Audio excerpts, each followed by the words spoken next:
Ó, eu tenho esse gráfico aqui, o chamado gráfico ou curva de função cardíaca. Eu tenho a pressão no átrio direito e o débito cardíaco.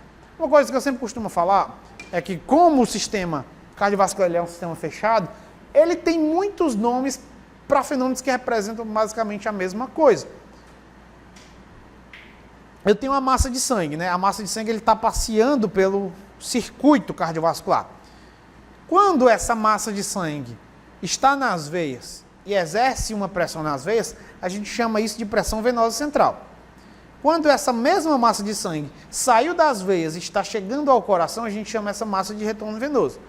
Quando essa mesma massa de sangue que chegou através do retorno venoso nos átrios e distendeu o átrio, a gente chama de pressão atrial direita. Essa mesma massa de sangue passou pelos átrios e chegou no ventrículo e encheu o ventrículo. A gente chama essa massa de sangue de volume diastólico final. Essa massa de sangue gerou uma pressão, a gente chama ela de pressão ventricular, que determina a pré-carga. Esse mesmo volume de sangue agora saiu dos ventrículos, deixou os ventrículos e foi para a aorta. A gente chama isso de volume sistólico. Foi num batimento? Foi. Foi ao longo de 1 minuto? Se foi ao longo de 1 minuto, a gente chama de débito cardíaco. Essa massa de sangue que agora está nas artérias e distende as artérias gera uma pressão. A gente chama isso de pressão arterial. Essa mesma massa de sangue chegou nos capilares e gerou uma pressão, a gente chama de quê? De pressão hidrostática. É a mesma coisa em leitos diferentes. Entendeu? Essa pressão que chega na artéria renal é a pressão na artéria renal. Chegou na arteríola aferente, é a pressão hidrostática aqui. E assim vai, pressão glomerular. Então, a pressão no átrio direito é consequência do retorno venoso. É sinônimo praticamente do retorno venoso. Não é sinônimo porque aqui é uma pressão e uma coisa é volume. É o volume que determina a pressão. E o débito cardíaco é uma medida... Então, é uma medida do que chega no coração, uma medida do que sai. Então, quanto mais sangue chega, mais sangue sai. É a curva responsável pelo mecanismo de Frank-Starling aqui, chamado de curva da função cardíaca. E eu tenho uma curva que não é tão evidente, que é a chamada curva da função vascular. Essa curva da função vascular, a curva da função cardíaca, ela diz respeito do fenômeno das veias para o coração. Ou das veias para o coração para a aorta.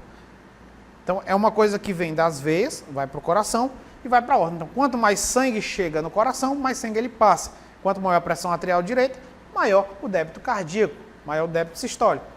Aqui já não é essa relação.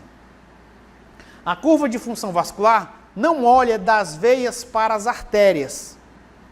Ela olha do coração para as veias. É um olhar diferente. Então ela relaciona a quantidade de sangue que chega no coração, presta atenção, a quantidade de sangue que chega no coração com a quantidade de sangue que está no coração. Pressão no átrio é o sangue já no coração. Retorno venoso é o sangue chegando ao coração. Então aqui é um reflexo da pressão venosa central e aqui é um reflexo da pressão no átrio direito, do volume do átrio. Volume do átrio, volume das veias. Aí fica mais lógico. Quanto maior o volume do átrio, menor a quantidade que passa das veias para o átrio. Se um balão já está cheio, fica mais difícil eu colocar mais ar nele. Não é? Se essa sala está cheia de gente, fica mais difícil eu colocar mais gente. Então, se o coração já está cheio, olha a pressão atrial, 8, quer dizer que o átrio está muito, muito cheio. No caso aqui não chega a ser 8, é 7. Quando o átrio chega numa pressão de 7, a pressão venosa central não consegue mais superá-la. Então, eu não tenho mais ΔP. Se a pressão venosa central com uma volemia normal é 7, e a pressão máxima do átrio lá que ele tem é 7, não tem mais ΔP. Se não tem mais ΔP, quanto é o retorno venoso? É zero. Então, quando o átrio fica muito cheio, por uma insuficiência cardíaca pesada, não chega mais sangue no coração. É uma parada cardíaca. Assistolia, o coração não bate mais. Então, quando chega nesse nível aqui, é óbvio que isso, estou falando num contexto mais agudo, num contexto mais crônico, essa pressão, ela se adapta. E é justamente o problema, um dos problemas da insuficiência cardíaca.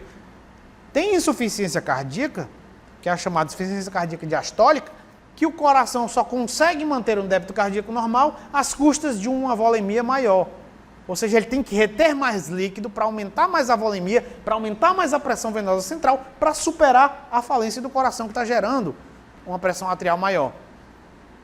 Então, quanto maior a volemia, ou seja, o volume de sangue dentro do corpo, o normal é 5 litros de sangue circulando. Mas um paciente com insuficiência cardíaca diastólica crônica, ele tem 7 litros, ele tem retenção hídrica. E se ele não toma um diurético ou não toma nenhum outro, a pré-carga dele é muito grande. E é justamente essa alta pré-carga que faz o coração dele ainda bombear um débito cardíaco compatível com a vida. Aí, à medida que a pós-carga dele vai aumentando, a fração de ejeção vai diminuindo, se chegar nos 20%, ele começa a ter sintomas como falta de respiração pesada e aí ele pode até morrer. Fração de ejeção de 20% já tem edema pulmonar, já tem várias complicações aí. Até 40% os sintomas, né, não são de urgência, assim, que levam a pessoa. Mas a partir de 40%, claro que isso varia, mas a pessoa já sente tipo, se afogando mesmo, porque o pulmão está, né, causa hipertensão pulmonar, a hipertensão pulmonar levou a edema pulmonar. Né, e aí você tem esse problema. Então essa é a chamada curva da função vascular. É o ventrículo olhando para as veias. Essa daqui é as veias olhando para o ventrículo. Então, o retorno venoso aqui é causa do débito cardíaco. Aqui, o débito cardíaco, ou o volume diastólico final, é causa do retorno venoso. Afeta de maneira causuística o retorno venoso. Então, quanto maior o volume diastólico final, barra pressão no átrio direito, menor é o sangue que vai para o coração, até chegar num valor de 7 milímetros de mercúrio, que é o que o Guyton encontrou lá e chamou de pressão de enchimento circulatório, que é a pressão que fica em todo o sistema cardiovascular quando eu paro ele. Quando eu paro, eu parei, o coração parou de bater, todo o sangue se redistribuiu, né? O sangue vai mais para as veias do que para as artérias. E aí a pressão do sistema, ela estabiliza em 7 milímetros de mercúrio, que é a pressão venosa central normal. O Guyton descobriu isso estudando em cachorro. E as referências que eu usei, ó. Margarida Aires, o Guyton também, não deixa de ser, mas apesar, como eu citei, né, de estar bem desatualizado em certos conceitos. O Boron, que já está na sua 3ª edição, aqui é a 2ª, Fisiologia do Bernie-Levy e a Fisiologia da Silverton. São livros que eu realmente indico sempre, sobretudo esses dois aqui, ó, Margarida e o Boron.